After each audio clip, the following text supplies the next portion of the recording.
you to keep in your mind, keep notice of our story in 3rd chapter of Genesis. I'll return to that moment. But I also want us to turn to the book of James. Book of James. You know, there was a time I'd say keep one finger in Genesis and the other in James, but we have tablets and phones now. In the book of James, the 1st chapter. 1st chapter and the 14th verse. Book of James, the 1st chapter, 14th verse says, and I'm reading from the New Revised Standard, and I'll explain that in a moment. But one is tempted by one's own desire, being lured and enticed by it. But one is tempted by one's own desire, being lured and enticed by it.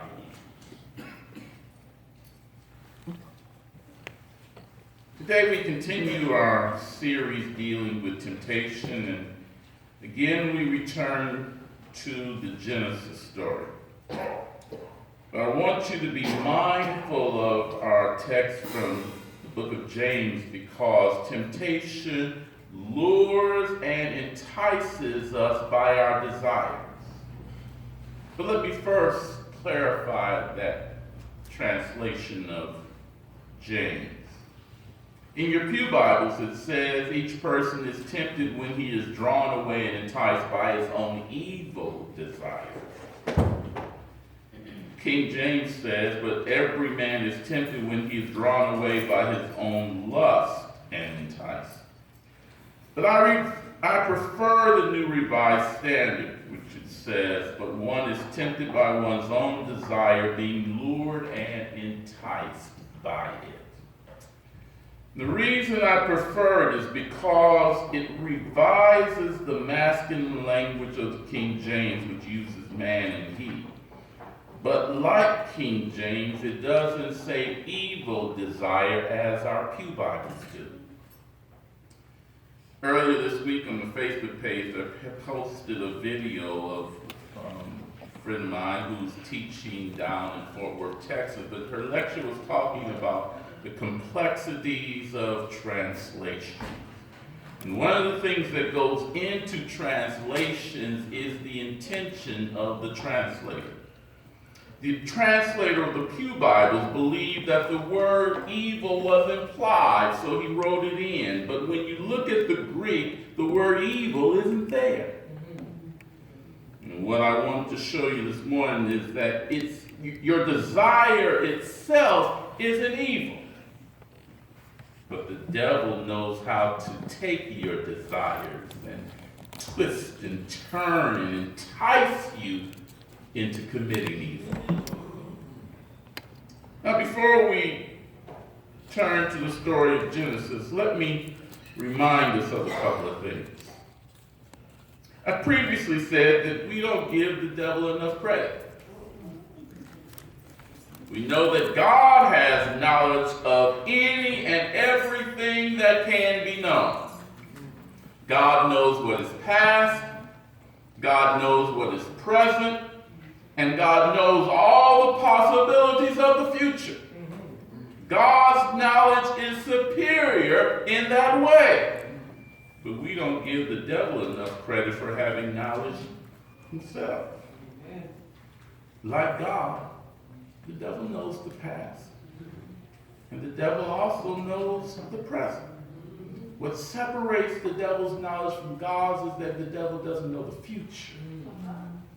Now, theologians don't spend a whole lot of time speculating on the devil's knowledge, but I'm trying to make a point. Because the devil's knowledge is just short of God's, the devil knows you better than you know yourself. And because the devil knows you so well, the devil can design a temptation specifically for you. Everybody here has their own weaknesses. We talked about that a couple of weeks ago. You have your weaknesses, and I have mine. Never mind what mine are. My mother is here, and what she don't know on her.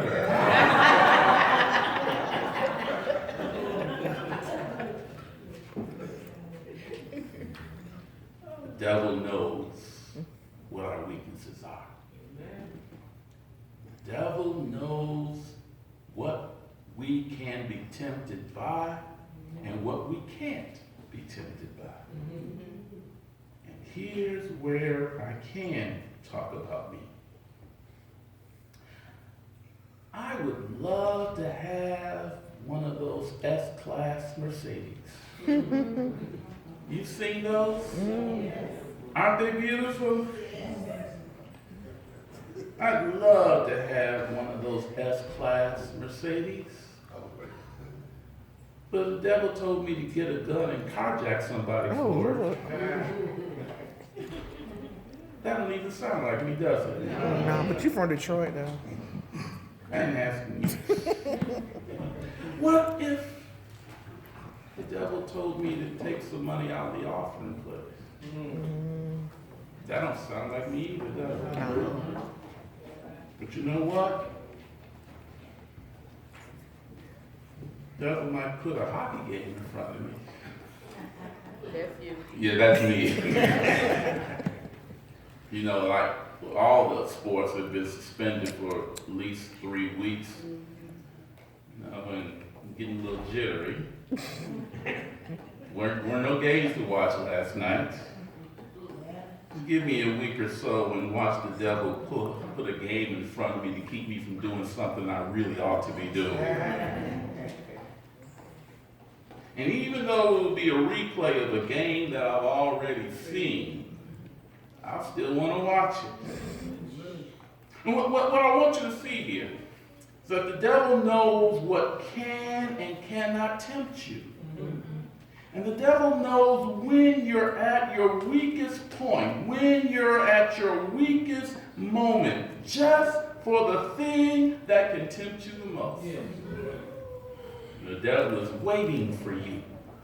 The devil is waiting to give you a custom-made, personalized temptation just for you. As close as Chandria and Torrance are, his temptations won't work for her. And her temptations won't work for him. The devil knows this, and he's got a customized, personalized temptation just for you. And as I told you last week, even though he's a one-trick pony, he's got personalized wrapping paper just to make you think that this is something new. Remember, it's cunning. Skill at deception. This morning I want you to see and to understand something about the personalized temptation that he has. Let's turn to the Genesis story. Last week we saw that because Eve really didn't know what God had said, the devil was able to use deception to twist God's words and to make her doubt what she thought she knew. And let me put a pin here and say that even though, or even when you don't know what God has said, because we don't take the time to study, the devil knows exactly what God said. The devil is able to twist those words in your ears and to get you to believe what he wants you to believe, and not what God said. We need to understand this is what happened to Eve in verse 1. The devil twisted God's words to what God didn't say. But once the devil was finished twisting and turning God's words around, come on down to verse 6, where I want to focus this morning. In verse 5, the devil raised Eve's curiosity as to whether God's intentions were true or not. But in verse 6, for the first time, she looked at that tree in a new way. Never before had she seen on that tree what she saw on that day. Mind you, there's no telling how long they had been in the garden. Remember, not only was there the tree of knowledge which they could not eat from, but there was the tree of life which they could eat freely from. It was God's intention that they would eat freely from the tree of life and to live in fellowship with God forever. There's no way for us to know how many hundreds, how many thousands, maybe even millions. We can never know how long they had been eating freely from the tree of life. But on this day, Eve looked at the tree of knowledge and saw something she had never seen before. And the reason she was able to see something that she had never seen before is because the devil had lured and enticed her. And because he had lured and enticed her, it arose in her a curiosity for something that she had never seen. And what she saw were three things. And those three things were deadly for her, and they'll be deadly for us as well. Look at verse 6. First part of verse 6 says, the woman saw that the tree was good for food and delightful to look at, and it was desirable for obtaining wisdom. The tree was good for food and delightful to look at, and it was desirable for obtaining wisdom. But I want you to focus on three words in that verse: good, delightful, and desirable. Good, delightful, and desirable. These three things were deadly to her, and they'll be deadly for us as well. The first thing is that the tree was good. Good meaning that it was pleasing to her. The tree was good for food. And last week I said that this is both the deception and the physical temptation. She was either hungry or wanted a snack, but in either way, she wanted food. And now the tree looked good to her. It was pleasing to her. Some might say that that tree was calling her name. Eve, come here. I got some fruit for you. And it was pleasing to her. This is the first danger point. The reason why the devil has a personalized temptation just for us. Each and every temptation has to be good.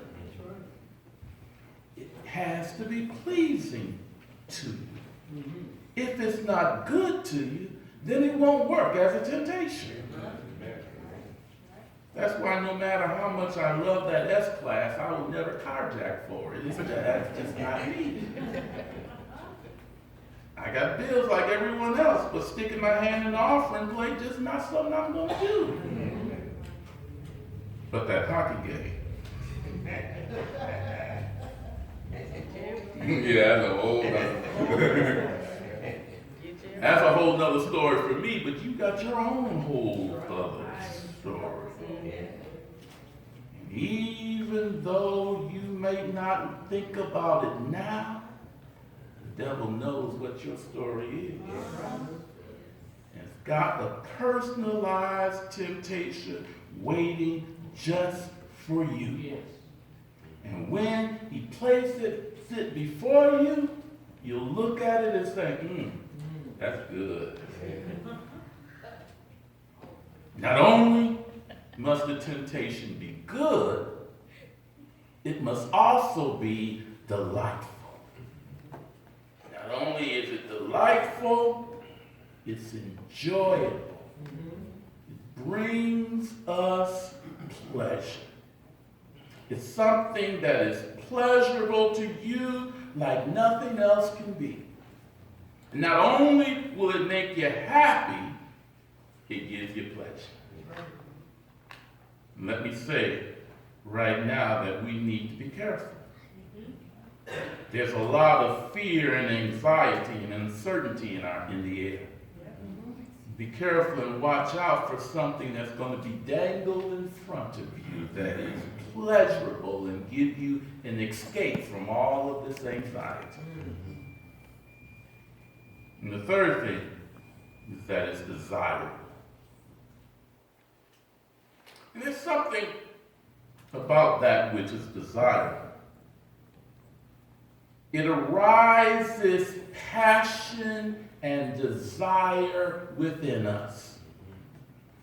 And because passion and desire is aroused within us, we want that thing. We want it, and we want it now. Not only do we want it, we gotta have it. And when the devil is finished, not only do you want it, not only do you have to have it, you gotta have it right now.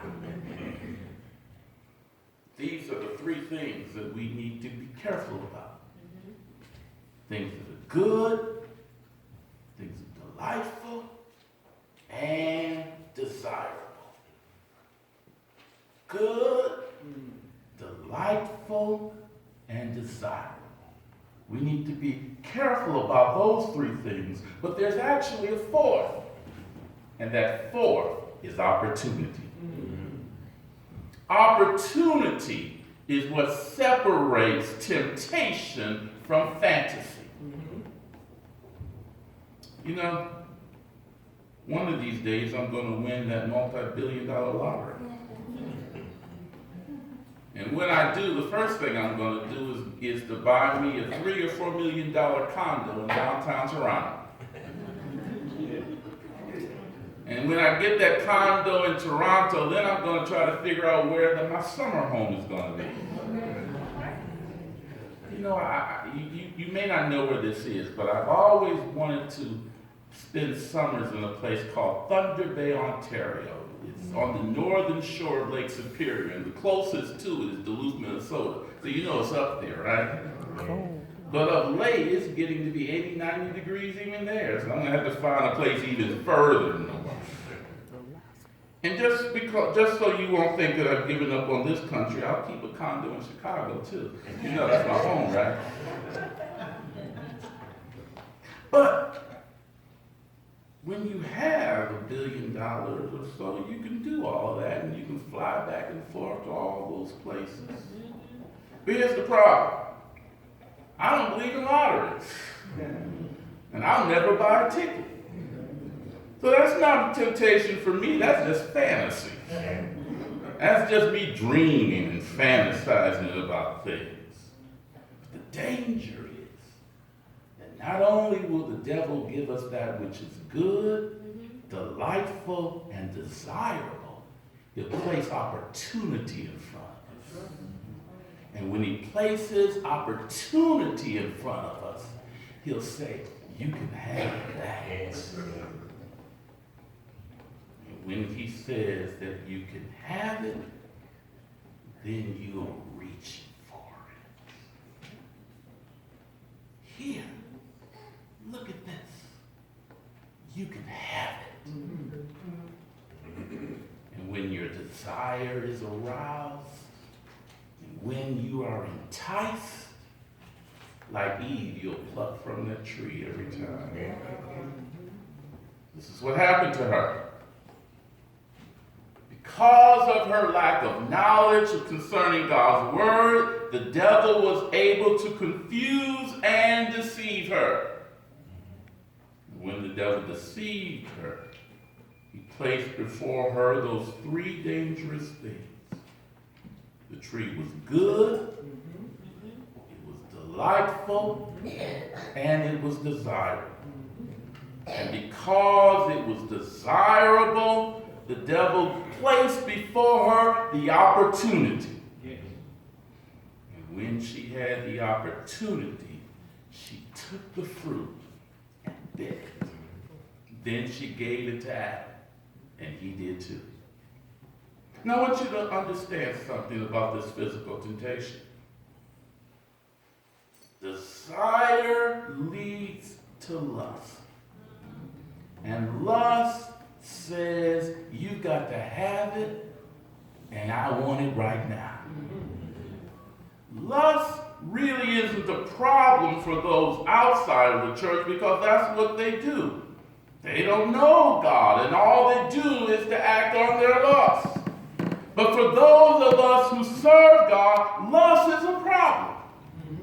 Lust is a lure, desire for those things that are not pleasing to God. And it's a problem because, as James tells us, the devil uses our desire to lure and entice us to sin. Our desire is something that we want. And in and of itself, there's not really anything wrong with that. But it's how the devil takes it and entices us with it. Twist it into something that is against what God wants for us. And then the devil takes our desire and turns it into evil. And it's that evil that turns us away from God. The devil uses our desire to lure and entice us away from God. That word entice is interesting. To entice means to attract by arousing desire. That's exactly what the devil does. Arouses desire within us. He entices us by arousing our desire. He places before us things that are good, things that are delightful and desirable, and then gives us opportunity and says, you can have that.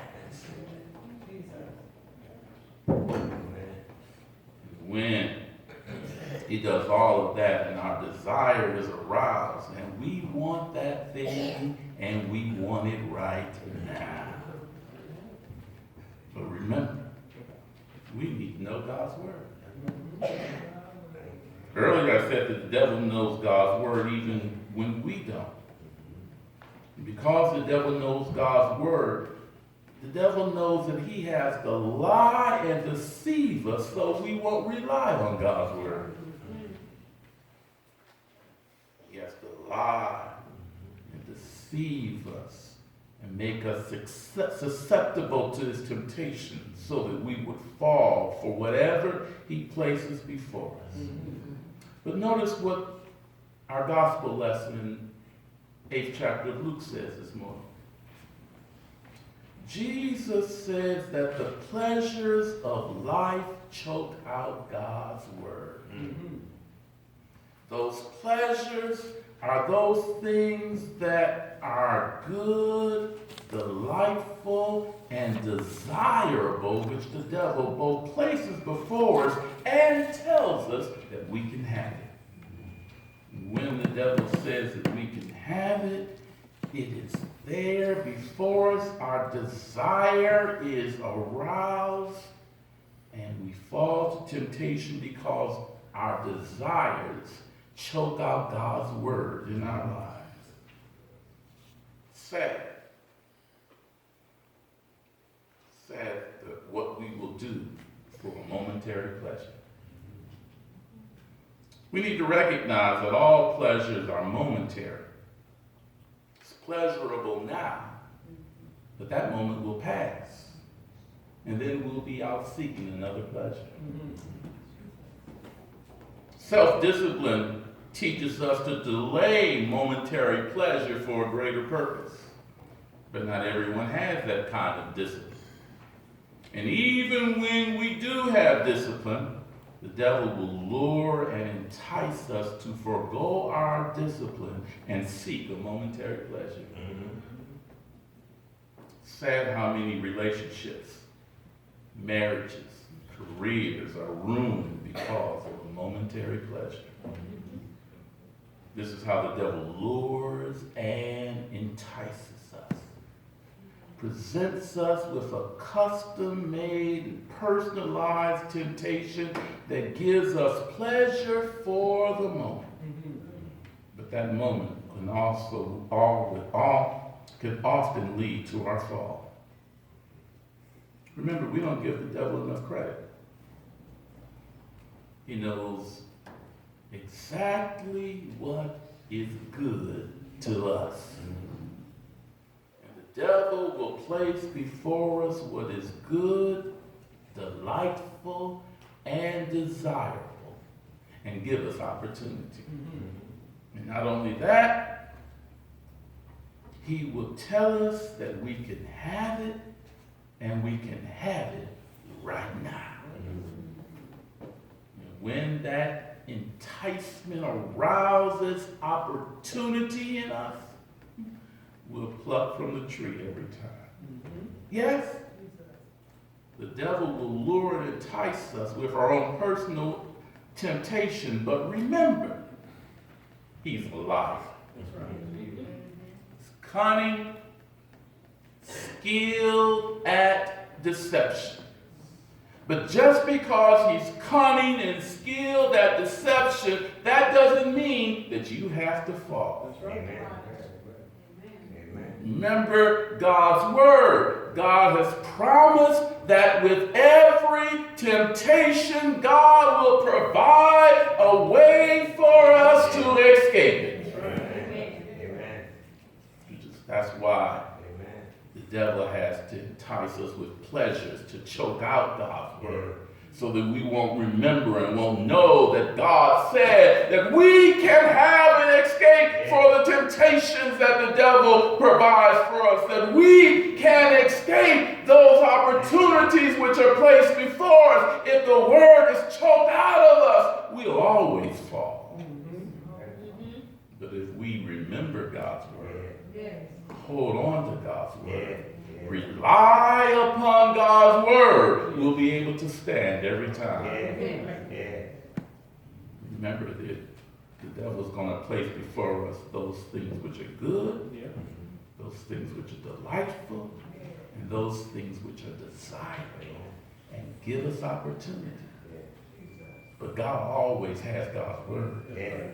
And if we hold on to God's word, God will provide a means for us to escape. Amen.